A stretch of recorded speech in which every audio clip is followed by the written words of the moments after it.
เอาค่ะในมันดีเป็นไหนเยากับพวกเขาค่ะจิ้มอะไรแค่เยาอะนี่ครับว่าจิ้มไหนมันดีออกมาในมันดีเป็นไหนค่ะเนาะ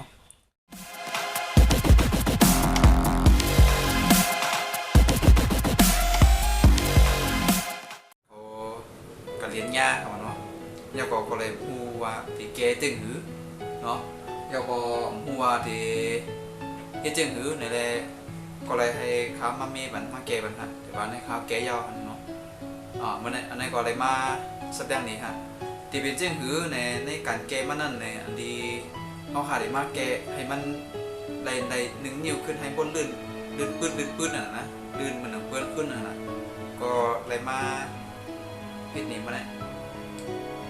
โอเคเขาขาดด้วยจ้องกันว่าการแก้ไขมันนั่นในตัวตั้งค่ามันในตัวคือมันที่จริงอะไรเนี่ยเอาขากันด้วยจ้องกันค่ะเดี๋ยวกำขึ้นมายากกันกำค่ะเนาะโอเคค่ะเมื่อในกอที่มาหลัดนี้ก็ว่าค่ะเนาะมาเฮ็ดนี้ใต้แก้ปัญหาโทรศัพท์ค่ะเนาะดุลในค่ะดุลในค่ะเนาะปัญหามันก็มีอยู่ว่าหน้าจอโทรศัพท์ในค่ะนะเฮาค่ะจริงล่ะเลื่อนหน้าจออย่างไหนนะเลื่อนหน้าจออย่างไหนมันติดเลื่อนนิ้วเดียวเลยค่ะในปกติค่ะเนาะแต่ว่าอันในมันเลื่อนนิ้วเดียวไรเดี๋ยวก็เฮาติมาเฮ็ดนี่ครับเพราะว่ามื้อเดียวมันโทรศัพท์เครื่องในมันมีปัญหาไว้ค่ะเนาะติมาแก้ในปัญหาปลดล็อกอุปกรณ์แล้วในค่ะเนาะมันติรัดจังไหนค่ะเนาะมันติมีรัดจังไหนเดี๋ยวก็บ่เฮาจิ้มในจิ้มนำไรค่ะนำไรค่ะเนาะจังหันดีครับกล้องเฮาก่อนเนาะเอาค่ะในมันดีเป็นไหนเดี๋ยวก็บ่เฮาค่ะจิ้มอะไรแค่เดี๋ยวอะนี่ครับว่าจิ้มไหนมันดีออกมาในมันดีเป็นไหนค่ะเนาะอันนี้เฮาค่ะได้มาแก้ปัญหาให้ถือนี่บางก็อาจจะพยายามเปลี่ยนค่ะจังได๋แต่บางก็อาจจะพยายามยากค่ะเนาะแต่ว่าโทรศัพท์มันในมือเดียวมันลอกเป็นไหนไว้และค่าก็อะไรหันตื้อตั้งอันนึงเฮ็ดได้มาเฮ็ดคลิปวิดีโอในลงนี่ใต้กอเฮาเนาะให้ไล่ตัวกันเนาะอันนี้ว่าเฮาขามาเห็นฮู้จำกันนี่ก็ว่ากันค่ะเนาะอันนี้ที่มาเฮ็ดนี่ค่ะย่อก็อันนี้ที่เป็นจริงคือล่ะนี่มันหน้าจอมันในค่ะเนาะมันล็อกค่ะเนาะว่าหน้าจอมันล็อกอุปกรณ์แล้วในค่ะเนาะมันติดหน้าจออย่างนี้ค่ะเนาะย่อก็เฮาขาได้สัมผัสหน้าจอเนาะว่าเฮาขานิ้วมาสัมผัสในเพราะข่าว2 นิ้วให้ในสัมผัสตรงเต้นไรค่ะเนาะเพราะนิ้วเดียวสัมผัสนี่มันสิเป็นเหมือนอย่างที่มาไกลค่ะเนาะว่าล่าสุดข่าวที่มาแก้ไขค่ะเนาะเฮาได้มาให้ไล่แก้ไขมันจริงหือเนี่ยให้มันไล่ขึ้นเหมือนเก่านี่ว่าล่าสุดเฮาเข้ากันที่เนี่ย2 นิ้วเลื่อนลงค่ะเนาะสัญญาณโทรนะครับเอา2 นิ้วให้นะครับมันได้หายใจ2 นิ้วดีค่ะเนาะเพราะว่านิ้วเดียวในสัมผัสอะไรครับมือเดียวในเฮาค่ะมันมีปัญหาจังได๋ค่ะดีขาวย่านในค่ะเนาะก็เลยว่ามาเฮ็ดวิดีโอนี่แต่ก็เขากูเกาะให้พอไหลหันกันเนาะว่าล่าสุดเนาะเฮาค่ะเข้ามาในเฮาค่ะเอา2 นิ้วปัดลงมาค่ะเนาะบ่ยามยากจังได๋เพราะว่าโทรศัพท์นั้นเป็นโพรงของไต้กอเฮาค่ะเนาะกูก็เปลี่ยนขึ้นมาฮะเปลี่ยนขึ้นมาเอาล่าสุดเฮาค่ะเอา2 นิ้วปัดลงมาให้ไหนบางก็สิมีบ่แม่น Vivo เนี่ยอาจจะได้ปัดขึ้นค่ะเนาะข้าก็ปัดลงมาเอาเขาตีตูมักรอนี่ค่ะเนาะกำฮะหน้าจอรับแบบนี่ฮะจังเรียนค่ะเนาะตีตำลำในฮะที่เป็นมักรอนี่กำข้าวได้จิ้มนี่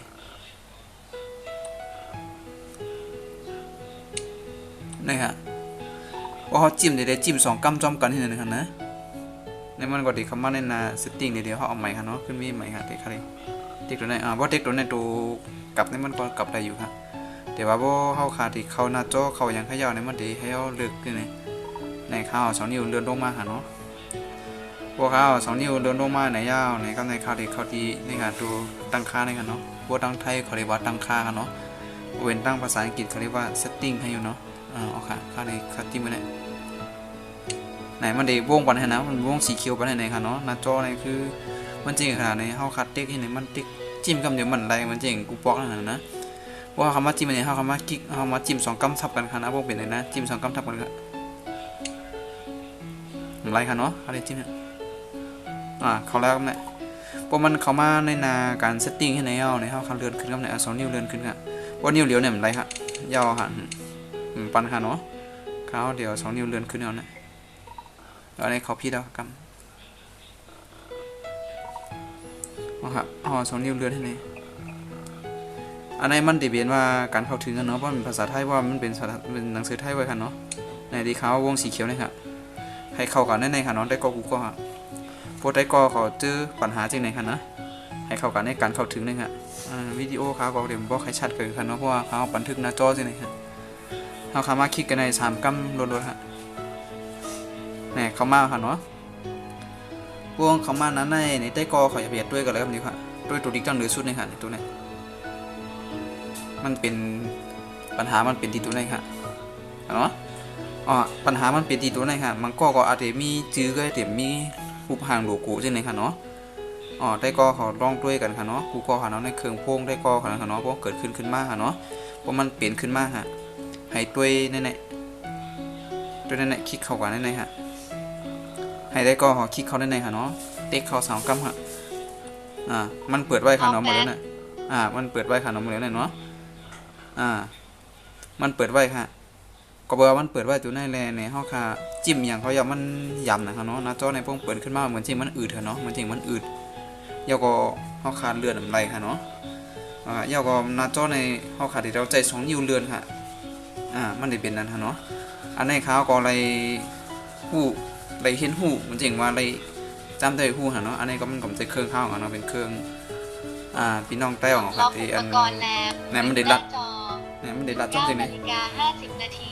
เนี่ยมันได้รัดจริงๆนี่ค่ะเพราะฉะนั้นเฮามาแก้ไขที่ไหนเนี่ยว่ามาปิดแบตเนี่ยตัวนี้เฮาค่ะคลิกข้างกำค่ะปิดแบตเฮาตกลงหมดค่ะเอาค่ะยาวๆเนี่ยหน้าจอเรียนในตามปกติค่ะเลี้ยวค้าเลยมาเรียนนี้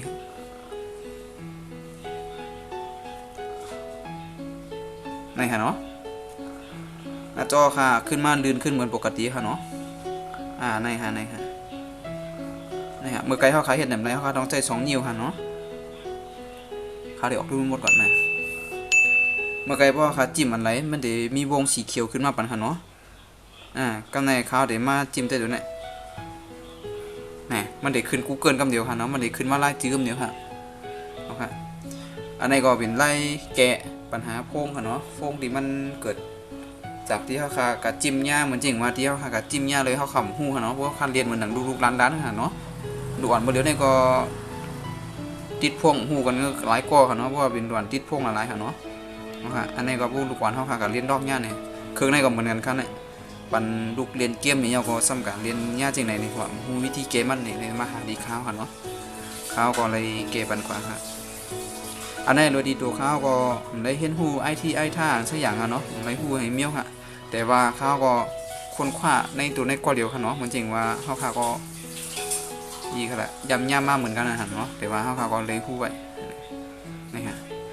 หูก็ค่ะเนาะว่าเป็นเช่นนั้นขึ้นมาเนี่ยอันดับแรกให้ข้าวคันที่เขานี่ดี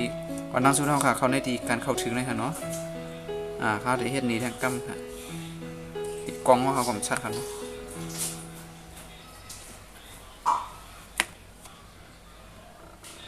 มันเคยโฟกัสค่ะกล้องเนี่ยที่เขาการเข้าถึงเลยค่ะเนาะนี่เมื่อกี้เราจิ้มเลยค่ะเนาะเขาต้องมันหมายเป็นสีเขียวก่อนเลยคลิก2 กัมหมอนด้วยเลยค่ะเนาะอันไหนค่ะตัวเนื้อชุดในเลยตัวเนื้อชุดในค่ะสังเกตได้ก็เขาด้วยจื้อมาดีๆค่ะเนาะให้ได้ก็เขาด้วยไว้ค่ะจื้อตัวไหนมันที่ถ่ายโทรศัพท์ว่าค่ะอื่นให้เขามาแก้ไขนี่เลยค่ะปิดปันค่ะเนาะพวกนี้เปิดไว้อยู่ก็ปิดปันค่ะเนาะเอาค่ะนี่ก็เป็นหลักง่ายๆค่ะเนาะโดยที่เขาก็อ่อมตองกว่าดีเสียงมีพวงนี่ค่ะเนาะเขาก็มีก็เดี๋ยวที่เฮิร์นก็ไล่ค่ะเนาะอันนี้ก็หักได้ก็หูกูก็ด้วยค่ะเนาะว่าเป็นฟอนดีก็เอาค่ะเนาะหมอว่าเปียดค่ะเนาะอันดีข้าวรัดนี่ค่ะเนาะถึงจะเวลาพิษรัดถูกกับความอันนี้เนี่ยเอาค่ะอันนี้ก็ไล่เก็บปัญหามันอันหนึ่งค่ะเนาะโอเคค่ะก็ยาวๆครับค่ะคลิปนี้ก็พักได้ก็ขอกูก็กดไลค์กดแชร์กดติดตามบันด้วยค่ะเนาะช่องของ zdkstudio.com ค่ะนี่เนาะมีกันไหนค่ะสังเกตว่ามีจริงหรือปัญหาจริงก็คอมเมนต์ไว้ด้านล่างได้อยู่ค่ะแต่โทรศัพท์วันนี้ก็ได้เป็นโนเกียค่ะเนาะโนเกียค่ะตัวนี้เขาก็ตึกยาหาเนาะเครื่องจริงไหนเปลี่ยนมาเนี่ยก็เปิดกว่าแก้ไขมไลนี่ครับเป็นชื่อหูเนี่ยก็เลยมาให้เขาด้วยปั้นนี่ค่ะเนาะเขาก็มาด้วยว่าอ๋อมันเป็นไหนดีเกจริงหรือนี่เขาก็ พอดีตูข้าวก็ยำทุบมายำปอกเนาะนะเนาะครับก็ได้มาแก้ด้วยดีในก็ซ้ำเป็นดีในเต้ค่ะเนาะโอเคเอาครับกดไลค์กดแชร์กดติดตามมันกูก็ฮะโอเคครับกูก็หลังจากที่เรากับด้วยอันที่เขาเฮ็ดจนกันที่เขาเฮ็ดนี้ในการตัดคามันจืดหมดยาวนี่เป็นจืดของครับแต่ก็เขาก็อันที่อันหมอหูเห็นเมียวก่อนที่เฮ็ดไรคันเนี่ยเมื่อหนังโฟข้าวก็มันจะเจ้าป้ายไอทีมันจะอย่างค่ะเนาะแต่โดยดีใจข้าวนั่นยำเฮ็ดมายำหูมาเลยเฮ็ดนี้ค่ะเนาะอันนี้ก็ข้าวก็เฮ็ดนี้เหมือนพี่น้องแต้วค่ะเตียนนำไปหูไล่เกมมันค่ะเนาะพงพวกยิบพงจับเก่าเยาก็มันเป็นในมาในเขาตีเกจิงหรือเยาก็พวกเขาขาดเด่นเขาขำบางทีเขาขาก็อยู่แถวนอกค่ะเนาะเมื่อหนังว่านเขาก็อยู่ว่านนอกมันจะอยู่ในเวียงค่ะนะเยาก็เปลี่ยนขึ้นมาเนี่ยเลยเรียนกว่าหาเสียงพงเสียงมีพงค่ะเนาะเสียงไม่พงซ้ำอยู่ตีตลาดเนี่ยซ้ำอยู่เป็นในเวียงคุณค่ะเนาะซ้ำอยู่ในเวียงเยาก็ข้าวก็หัวตีได้กว่าเมดีไรเนี่ยเนาะเขาขาก็มาเมด้วยก็เหลียวพ่องค่ะเนาะพวกเขาขายิบกูวันค่ะเนาะเยาก็ไปจื้อละในเขาขาให้พูดว่ามันดีมันให้นะพวกเปลี่ยนจริงไหนขึ้นมาในเหมือนนะเขาขาบรรลุร้านเรียน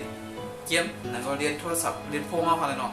บรรลุร้านนั้นเขาเรียนพวกเขาขำพูดกับรุ่นกับเรียนอย่างกับหลอกเปลี่ยนจริงไหนมาในหน้าจอมันเต็กกำไรก็ทืดนิ้วเดียวเต็กกำไรฮะต้องใจ2 นิ้วเดินขึ้นเดินร่วงเหมือนที่เขาเห็นนี้มันก็ได้ขนาดเนาะในวิดีโอที่เขาเห็นนี้นะเนาะพวกเป็นไหนมาในใต้กอเขานั้นก็มีพี่น้องๆของตีเด็กเมย์อะไรคำเดียวกันนะตีเด็กขึ้นมีแก่ไขทั้งนั้นเลยคำเดียวอันนี้เขาขอไล่นัดนี้ไล่แก่ปัญหามันค่ะเนาะแต่อันดุนดีเขาเห็นในกองได้เป็นนกเก้ครับนกเก้ดุนหางได้เขากับฮุกด้วยค่ะเนาะอันนี้ก็มาดันนี้ก็ได้ครับย่อให้พี่น้องเขาด้วยย่อก็อะไรหูแก่ไขกันจ้อมค่ะเนาะโดยที่เขาขำทองป่าหาเสียงมันนะเสียงมีพวงค่ะเนาะเมื่อนี้ก็มีกันได้ฮะก็มันจะว่ามันมีจึงหือเนี่ยก็คอมเมนต์ไว้ตั้งแต่คลิปวิดีโอเขาอะไรอยู่ครับมีข้อความจึงสงสัยอย่างไรก็ฝากไว้ครับยอกับเมื่อใดก็ได้มาลานเองก็ได้ครับไว้ยากกันในวิดีโอตั้งนานหาข่าวได้มาเฮ็ดนี้สังเกตยอกับได้มีรายเกี่ยใครจึงหือเนี่ยจะว่าใครข่าวเกี่ยใครจึงหือเนี่ยก็ลองรันมาด้วยค่ะว่าอันดีข่าวเกี่ยใครไรเฮ็ดไรก็ข่าวได้รันนี้แต่ว่าอันดีข่าวเฮ็ดไรนี่ก็ข่าวก็อาจจะได้หาอย่างอื่นมาดีค่ะเนาะเหมือนหาวิดีโอของที่เพื่อนเฮ็ดนี้ก็มาดีก็มียินดีจอมหูก็กดไลค์กดแชร์ปันช่องข่าวนิดนึงเนาะแล้วก็ฝากกดติดตามจอมกดติดตามเนาะอันนี้ก็ฝากไว้ครับกูก็อยากให้เขาพวกใครเขามาเฮ็ดนี้จริงหรือแท้นี่ก็คอมเมนต์ไว้ด้านหลังคลิปนั่นแหละอยู่ค่ะเนาะยินดีจอมหูก็ไม่สูงไว้ยากกันในคลิปตั้งนานค่ะ